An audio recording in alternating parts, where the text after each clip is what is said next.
Kilo de Ciencia. Un podcast de cienciaes.com.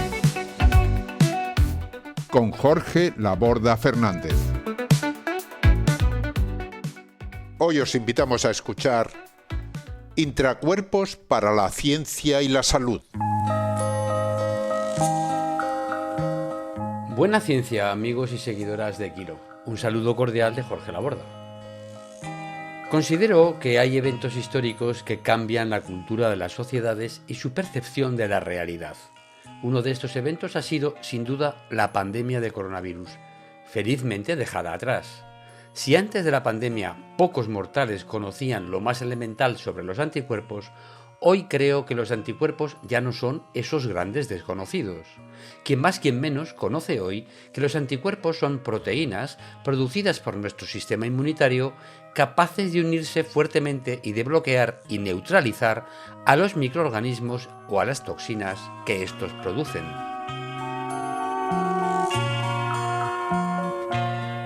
El mecanismo de funcionamiento de los anticuerpos no es difícil de comprender, ya que sigue la simple lógica de las tenazas, tenacillas o alicates. Como sabes, estas herramientas constan de una cabeza que agarra alguna cosa, un clavo, una tuerca, un tornillo, y de un mango que permite cerrar con fuerza sobre lo que se agarra y tirar de ello o moverlo de alguna forma que sería muy difícil con las manos desnudas, salvo si se es Superman. Los anticuerpos también constan de una cabeza que se une con fuerza a lo que pretende agarrar y neutralizar, y de un mango que sirve para agarrar el anticuerpo o lo que éste ha unido y desencadenar así varios efectos defensivos, los cuales incluyen que algunas células inmunitarias se coman a los anticuerpos y a lo que llevan unido, que puede ser una bacteria entera, o que se inicie un mecanismo que conduzca a la formación de un complejo de proteínas que forma un poro en las membranas de los microorganismos, lo que les causa la muerte. El ejemplo de los anticuerpos ilustra un principio general muy importante. Las cosas funcionan correctamente porque tienen una determinada estructura, una disposición en el espacio. Las tenazas y alicates tienen la que hemos descrito antes, y si esta estructura se pierde, la herramienta no puede funcionar. Por ejemplo, si el tornillo central que une las dos medias cabezas y medios mangos de unas tenazas se rompe, porque se ha oxidado, por ejemplo, las tenazas se separan, cada medio mango va por su parte y ya no pueden agarrar nada. La misma lógica se aplica también a las proteínas y otras moléculas de la vida, que necesitan mantener una estructura para poder realizar su función. En general, esta estructura está diseñada, además, para que se mantenga estable en las condiciones en las que las proteínas deben funcionar, ya que dichas condiciones no son siempre las mismas en todos los sitios del organismo. Por ejemplo, el estómago necesita de proteínas cuya estructura sea resistente a los ácidos estomacales. Del mismo modo, las proteínas que funcionan en la sangre, fuera de las células, pueden tener requisitos estructurales diferentes de las que funcionan dentro de ellas. De nuevo, imaginemos que necesitamos unas tenazas que funcionen bien dentro de un horno de elevada temperatura. Obviamente, el tornillo central que mantiene a sus partes unidas no debería fundirse a esa temperatura, o las tenazas se separarán y dejarán de funcionar, incluso si su mango no se funde y solo lo hace el tornillo. En estas condiciones, necesitamos un tornillo de un material más resistente, que no se funda con facilidad. En otras palabras, los requisitos para que las tenazas funcionen en un horno no son los mismos que para que funcionen fuera del mismo, a temperatura ambiente. Lo mismo sucede en el caso de los anticuerpos. Estos son moléculas que han sido seleccionadas a lo largo de la evolución para funcionar fuera de las células y no dentro. Hay una razón muy simple que explica por qué esto es así. Esta no es otra que los anticuerpos necesitan atrapar a los microorganismos enemigos fuera de las células para evitar que entren en ellas. Tanto los virus como algunas bacterias deben vivir en el interior de las células para reproducirse. Si no entran, mueren. Es importante, por ello, evitar que entren, y para eso necesitamos proteínas fuera de las células que se unan a esos enemigos e impidan la entrada. Y bien, Los anticuerpos están diseñados para trabajar fuera de las células, no en el citoplasma celular. La lógica es la misma que la de los porteros de discoteca, una profesión tan digna como cualquier otra. Para que estos desempeñen bien su función, deben estar fuera de la discoteca, cerca de la puerta. Si están bailando dentro, es de cajón que no pueden desempeñar su misión. Sin embargo, algunos científicos se han dado cuenta de que si se pudieran introducir anticuerpos dentro de las células, estos podrían servir de herramientas diagnósticas de enfermedades. Podrían también utilizarse como instrumentos para la investigación de muchos fenómenos celulares que aún no se comprenden bien, porque no han podido ser estudiados con métodos adecuados.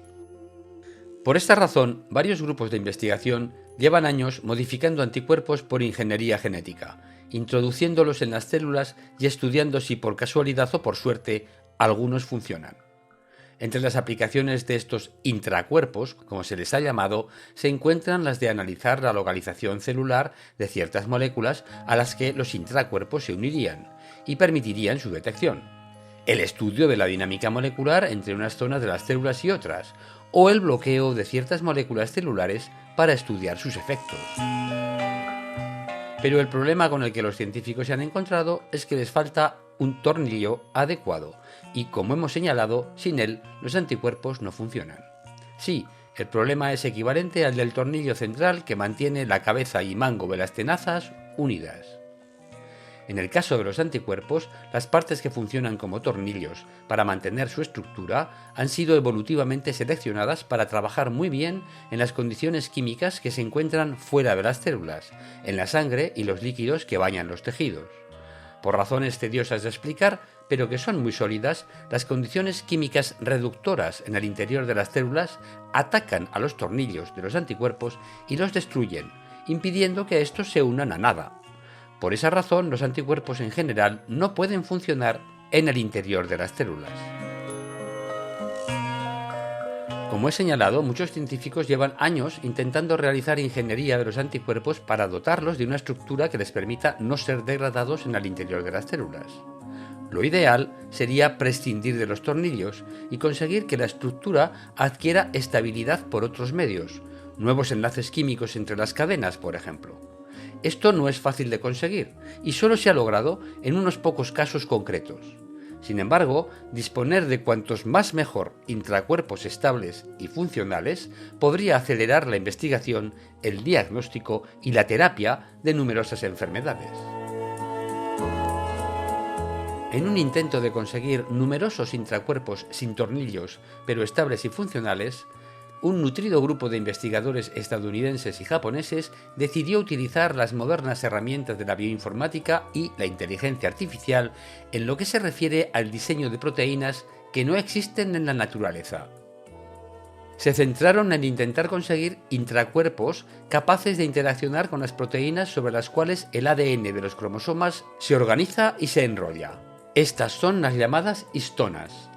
Estas proteínas, además de servir de núcleo para enrollar y organizar al ADN, pueden ser modificadas químicamente, lo que impacta de manera muy importante en el funcionamiento de los genes.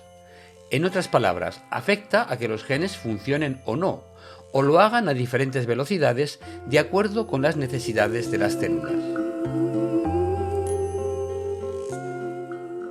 Existen varias modificaciones químicas de las histonas y hay anticuerpos capaces de detectar independientemente a la mayoría de ellas.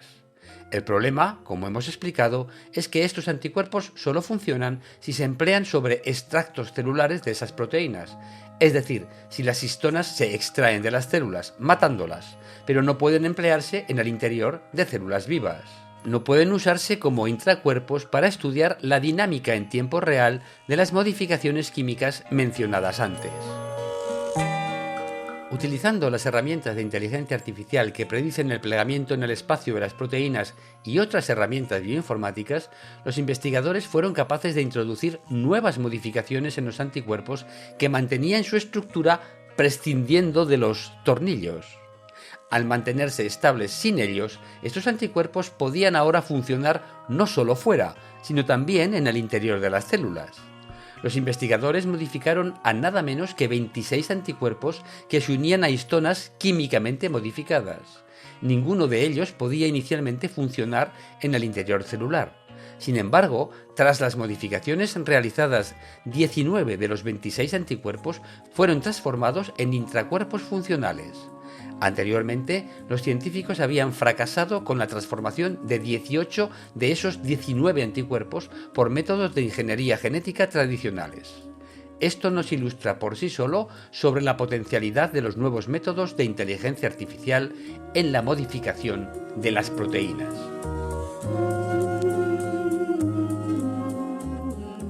Combinados con otras técnicas de imagen celular y microscopía, estos intracuerpos fueron capaces de detectar los cambios en las modificaciones químicas de las histonas en células vivas, lo que no se había podido conseguir antes con facilidad. Esto abre una nueva y amplia ventana al estudio de la regulación del funcionamiento de los genes y también a la epigenética, disciplina que trata precisamente del efecto de modificaciones químicas en el ADN o en las proteínas que se unen a él sobre el funcionamiento de los genes. Estos estudios permiten también comenzar a explorar el empleo de los intracuerpos generados a partir de anticuerpos existentes como herramientas de diagnóstico o incluso en el futuro como terapia de graves enfermedades causadas por un funcionamiento defectuoso de algunas piezas de la maquinaria celular que convendría bloquear. En conclusión, como todas las herramientas creadas por el conocimiento o el ingenio humanos, la inteligencia artificial puede emplearse para fines loables o despreciables. Las posibilidades que abre en un caso, como el que hemos explicado, son muy esperanzadoras, pero también es cierto que las que abre en otros podrían ser terribles. ¿Podrá la inteligencia artificial ayudar a introducir conocimiento y sabiduría en la humanidad que consigan darle una estructura más estable, más amigable y útil para conseguir un futuro mejor para todos? Cualquiera puede ahora formular esta pregunta a su modelo de inteligencia artificial favorito. Buena suerte con las respuestas. Y hasta aquí el programa de hoy. Como siempre me despido de ti con los mejores deseos de salud y de felicidad. Buena ciencia siempre. Hasta el próximo programa. Adiós. Han escuchado ustedes a Jorge Laborda en Kilo de Ciencia, un podcast de cienciaes.com que se elabora gracias a vuestras donaciones. Si deseas colaborar, visita nuestra web y pulsa el botón de donar.